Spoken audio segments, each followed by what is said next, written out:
Final Destination Bloodlines releases this month, and to be entirely honest with you, I'm not prepared. I think I've only ever seen one of the Final Destination movies, and even then, I wasn't paying very close attention. But this upcoming film is a huge horror release, and I want to be right there with the rest of my peers watching it on day one.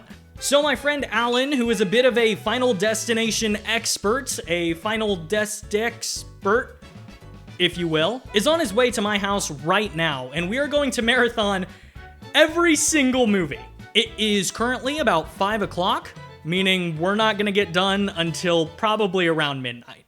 Alan arrived not long after with some pizza, and we jumped right into the marathon with Final Destination 1. I really didn't know what to expect, as I've seen a whole range of opinions regarding this film. But not long after it began, I can say I really started to understand the hype. It starts by introducing us to our main character, Alex, who's about to go on a school trip to France. However, he gets a really bad feeling about the flight beforehand. A lot of it can just be chalked up to nervousness, especially this classic 2000s horror line where he hears a song written by someone who died in a plane crash and aptly points that out to no one in particular. God damn.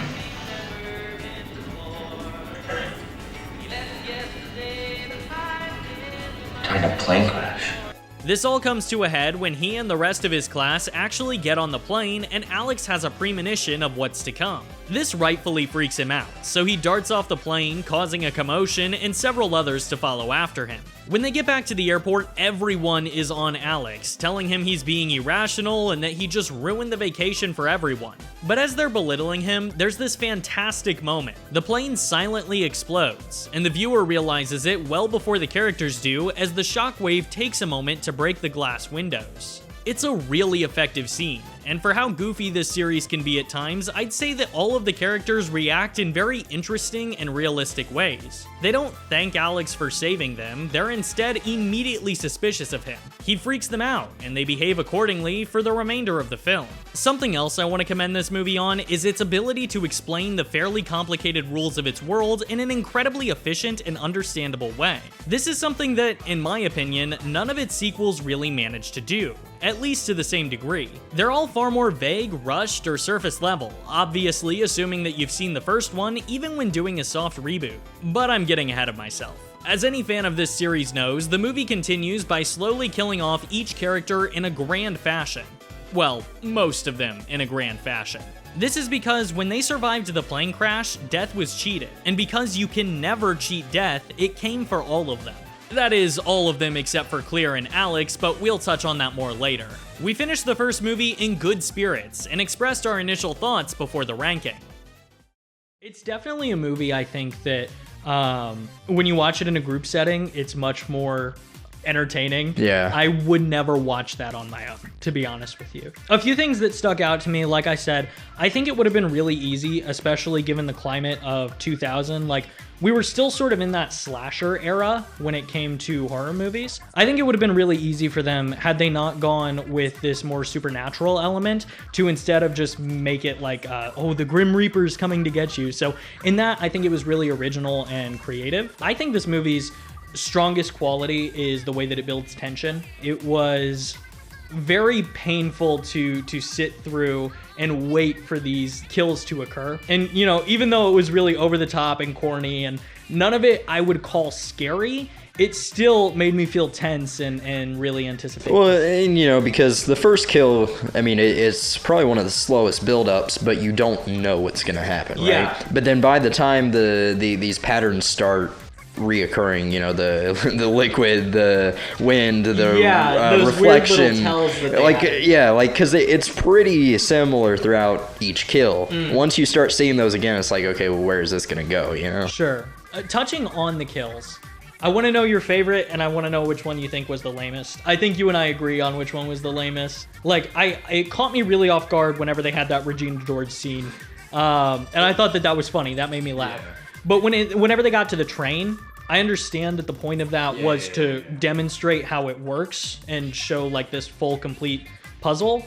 But at the same time, I really felt like it was just cheap. Whenever it did happen, it wasn't really as satisfying, in my opinion, because it was just such a quick death that was so reminiscent of the girlfriend of Horton, which is a crazy name.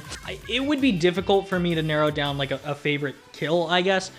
I would say, like, if we're just talking strictly about the ones that resulted in death, which I know is ironic, but I'll get to my point in a second. It's got to be the teacher, right? Miss Nope, not Lewinsky. That's Bill Clinton. The teacher in Final Destination 1 is Valerie Luton, played by actress Kristen Cloak.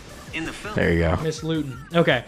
I have to say that my favorite kill had to have been Miss Luton. I think that it was just the natural progression of that first kill with Todd. This one was easily the most creative and the most visually impressive. But I will add a note to that. My favorite part of the movie was the climax, which is good. You know, you've got all this stuff building up.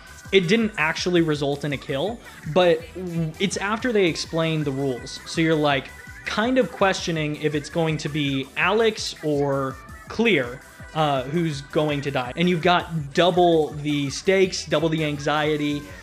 Well, yeah, I mean, you're basically echoing my thoughts. First of all, Luton. That definitely my favorite kill, because at this point, again, you already know how the game works.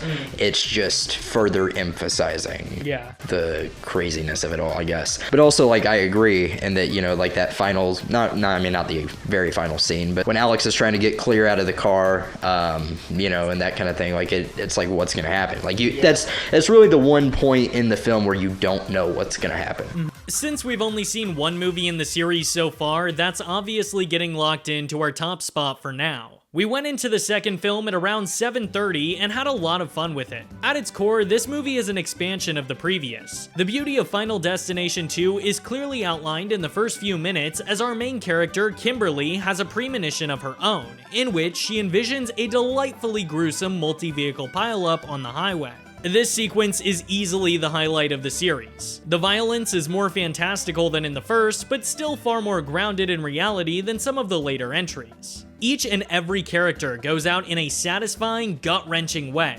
A clear expansion on the first, where everyone died just by burning alive, leaving little room for creativity. Final Destination 2 is where the filmmakers really hit their stride, realizing that they should prioritize what they do best: the kills. This lends to the movie's fast pace in the first hour, keeping it incredibly entertaining in a messed up way. However, this prioritization also leads to its greatest flaws. This plot is filled with conveniently written and bland story beats saved only by the cast's pretty solid chemistry with one another, as well as a handful of standout performances from actors such as Terrence C. Carson. But that doesn't make the seemingly rushed script any better. And even that nice brisk pace that I mentioned a moment ago really suffers in the final third. The ending of this movie is plainly bad. While it does have an amazing final set piece in the hospital, the movie slows to a crawl, as Kimberly talks at the audience to explain how she somehow forgot an integral detail to everyone's survival until that very moment. Basically, the coroner, who is the only consistent character throughout this series, gave them a bit of cryptic advice, hinting that only new life can reset the curse of death. One of the women on the highway that day was pregnant, so Kimberly thought this meant that the woman had to give birth to put a stop to the horror. But it's only after endangering herself and everyone else that Kimberly finally remembers that the pregnant woman was never supposed to die to begin with. So all of that was completely for nothing. So she chooses to kill herself and then be resuscitated, which apparently is what the new life thing meant. In my opinion, that is significantly lamer and super out of left field just to be thrown into the story at the last minute, but whatever. I think that it's important to judge these movies based more on what they're trying to accomplish rather than what they're not. The point of Final Destination is to entertain with some creative and fun kill scenes, which this movie has in spades. I don't want to pick apart this messy story, plainly because that spoils the fun of an otherwise really enjoyable watch. And after talking with Alan, it seems like we're in agreement. Well, you know, like I said earlier, it's definitely my favorite in the series, and that I'm saying that, you know, after having just watched the first one, and, you know, based on what I can remember about the next three, I think it's definitely up there. It's staying as your top as one. of now, yes. So I'm kind of struggling thinking about where I should place this. The reason being is that I found it infinitely more entertaining than the first one. I thought it was a lot funnier. I found myself laughing out loud a lot more. The kills were so creative. I'll say this, I feel like this movie, you tend to care a little bit more about the characters. Yeah, it didn't seem like these archetypes like the first one was. Like, the original guy, he's like just your average Joe, or Alex was his name. Yeah. He's just your average Joe, but then he gets thrown into this crazy situation. And then you have like the Buford from Phineas and Ferb-esque bully character, the love interest, and it was all so run-of-the-mill. But whereas here, they feel like real people. a little bit more. Yeah. And there are some lines that are very much delivered in a super campy way. But honestly, I think that just contributes to the enjoyment that I got from this movie. Okay. Because, you know, you're not watching this for it to be an incredibly, like, well-made movie. And so when she says something goofy in a super dramatic way, like, he has knives for hands. Like, but I will say, like, as a movie, I think that the first one obviously took itself a little bit more seriously, and so I was able to take the movie a little bit more seriously. Yeah, the actual storytelling itself isn't quite as strong in this one. Yeah. It's honestly a little too convoluted at times, like in the way it tries to set up these rules to the way that death works. Yeah. And again, like I said before, you know, you care about these characters and you want them to get through this, but it doesn't make it entirely clear as to how it all works. Final Destination 2 is perhaps predictably taking over the top spot. I didn't like that. It was like not great. I know this is a hot take, and I'm sure part of it had to do with us being 4.5 hours into this marathon, but Alan and I absolutely hated Final Destination 3. My girlfriend Twyla made it home from work just in time to watch this one with us, which was exciting because it's her favorite in the series. But by the end, even she said that she remembered it being way better. I think the biggest issue for me was the premonition scene. The roller coaster set piece had a ton of missed potential. There's a million ways for someone to die on a malfunctioning roller coaster, but in the scene that's supposed to be the most memorable moment of the entire film, almost every single character dies in the exact same way. They all just fall out and then land somewhere off screen. It's actually crazy how they went from the most creative string of deaths in the last movie's premonition to the most lazy in this one.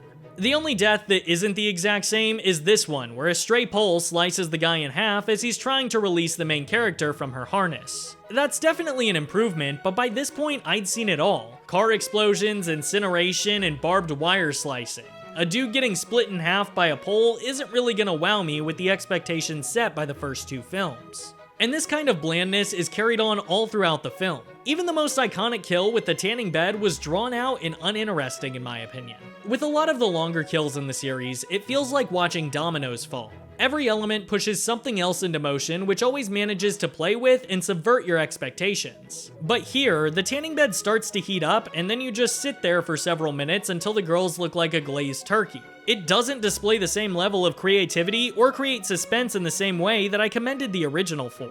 Of course, it isn't all bad. The visual style, for example, is a nice departure from how samey the first two films looked, and it is easily the most well-acted entry so far. It also has a more solid plot than Final Destination 2, but it's still a little shaky. And as established earlier, that kind of thing really doesn't matter as much as the kills and entertainment value in a popcorn flick like this. Oh, but I should mention that kill at the fast food place is an all-timer. The only good one in the entire movie also happens to be one of the best in the series, so I should definitely commend that. Regardless though, one good sequence doesn't save an entire movie, so Final Destination 3 goes at the very bottom. I am not looking forward to the comments on this video. By this point, I was getting exhausted.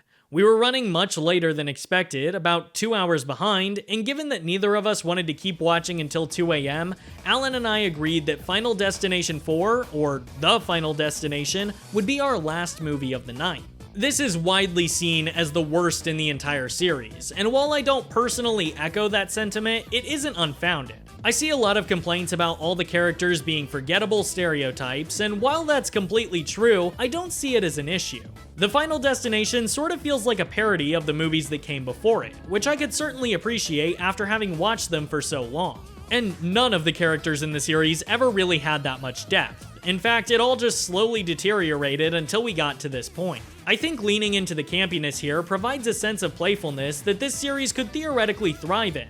But this movie has a whole slew of other issues that hold it back from really exploring that. First of all, we have another weak premonition scene, but I don't think it's as bad this time. There's actually a variety of different kills, with some that are pretty fun, like this one where the racist lady gets her head blown off by a flying tire. But the issue I have with this premonition isn't the kills, it's the setting. Every other one in the series takes place somewhere that a lot of people fear. An entry ramp on a highway, a plane, a roller coaster, we've all been anxious in those positions at some point in our lives. Now tell me, how many of you watching right now have been to a racing event? And then how many of you have had the thought, I hope the cars don't crash, resulting in the death of everyone here? I'm gonna take a bet and say that that's probably a much smaller fraction than the number of you who have felt stressed while driving on a busy highway. This premonition takes place in a super hyper-specific scenario, making it a lot less frightening to the average viewer.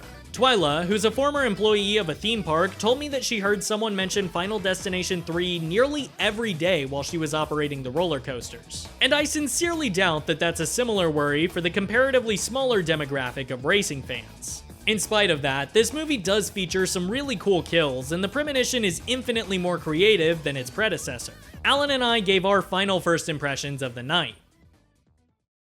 That was the 3D one. Hey, could you tell that that was the 3D one? No, I don't think they made it very obvious. Okay. Somehow special effects got worse from 2000 to 2009. It was the worst looking one. There's not much to say. In terms of the kills, like... They were creative. Yeah, it's just... I think that the effects kind of took away from it. Yeah. I would say, and like my favorite one was right out the gate, the racist guy getting dragged down the street by his own tow truck. That was the coolest one, and then after that, I feel like nothing really matched that. But they were definitely better than the kills in the last one, for what that's worth. The beauty of this one is that they really leaned into how silly it is. Yeah, it didn't try to take itself seriously. Right. I mean, basically every single scene just led into a kill. Yeah. So if you're just wanting to watch a hour-and-a-half long kill compilation, that's this movie. There was very little like world building or like further explanation as to how death works. It pretty well just kind of rehashed what we already knew. And that's the thing, is they didn't do the thing where the second and third movies did, where they were like trying to add something. Well, that, but then also like it references the original film. Yeah, there was not a single reference to any prior films, at least that I saw. And because of that, they had to like reiterate and reteach you everything. It kind of felt like a reboot. That's probably why they didn't call it Final Destination 4 and they called it the Final Destination. That makes sense. This one goes just above Final Destination 3 in the ranking. We took a break for a couple of days and returned to watch Final Destination 5, which was fine. They certainly learned to avoid the overdone campiness of the previous movie, leading to a project that takes itself moderately seriously. The characters were a lot more well-rounded as well, with a much cooler collapsing bridge premonition. Oh, and they tried to do this thing where if you kill someone else, then you get their remaining lifespan, which is true, but also not at all, because it's both confirmed and contradicted like 5 minutes apart from one another. And, we really did not have much to say about this one. It was serviceable, but just not as good as the first two. A very underwhelming end to the series. You thought it was over. Ha. Well, this video took so long to produce that the next Final Destination movie actually already came out. I won't spoil too much since this is still a pretty new film, but honestly, it is such a refreshing take on this tired formula that I went and saw the movie twice. Now, something that I found really interesting about this is that it was received very well, critically speaking. And it seems like general audiences also enjoyed it quite a bit, but whenever you get into these deeper horror circles, I've seen a lot more criticism of it.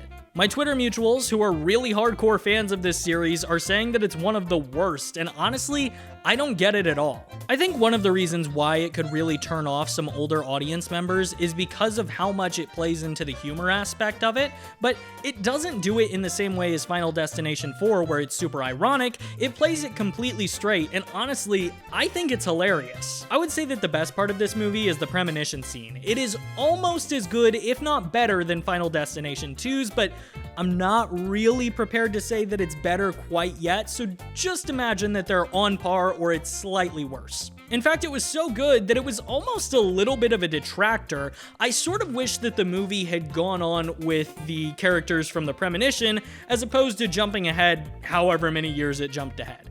I was much more attached to the main character's grandmother than I was to the actual main character, and that's not to say that she did a bad job, far from it in fact, it's just that that opening was much more entertaining in my personal opinion.